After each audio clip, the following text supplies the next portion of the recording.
ملک دشمن عناصر فائدہ اٹھا سکیں.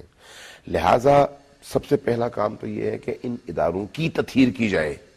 فوج کی تطہیر ضروری ہے, ہماری ایجنسیوں کی تطہیر ضروری ہے. جہاں پر اس طرح کے عناصر ہیں ان کو نکال باہر کیا جائے. چونکہ میں کئی دفعہ کئی میٹنگز میں یہ بات کر چکا ہوں, بھی آپ کی تمام عمارت کی بنیاد ایک چھوٹے سے بندے کی رپورٹنگ ہوتی ہے. اب اس نے جس طرح کی رپورٹنگ کی, آپ کی پوری عمارت اسی رپورٹنگ کی بنیاد پر تعمیر ہوتی ہے.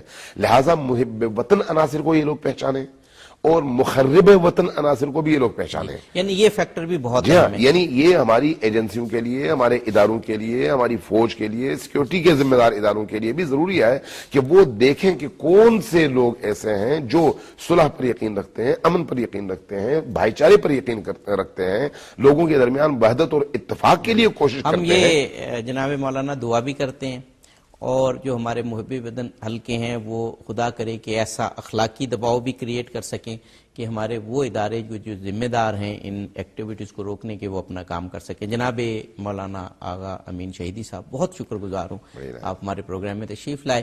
ہدایت ٹیلی ویژن آپ کا شکر گزار ہے. انشاءاللہ آئندہ بھی ہم آپ سے استفادہ کرتے رہیں گے. ناظرین, پروگرام کا یہ خصوصی سلسلہ ہے جس میں ہماری کوشش ہے کہ پاکستان میں خاص طور پر جو ہمارے معاشرہ اس وقت جن تخریبی سرگرمیوں کا شکار ہے اور جو نیگیٹو پہلو ہیں ان کو ہم کھنگالیں, ان پر گفتگو کریں, اور جو ہمارے معاشرے کے مثبت پہلو ہیں ان کے سامنے لائیں, اور جو مثبت قوتیں ہیں انہیں مضبوط کریں.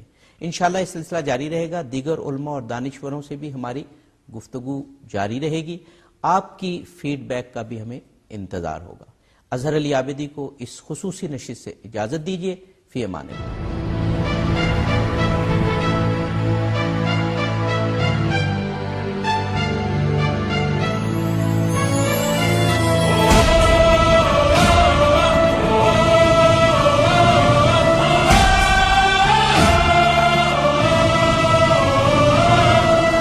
شہادت ہے, شہادت ہے, شہادت ہی سعادت ہے.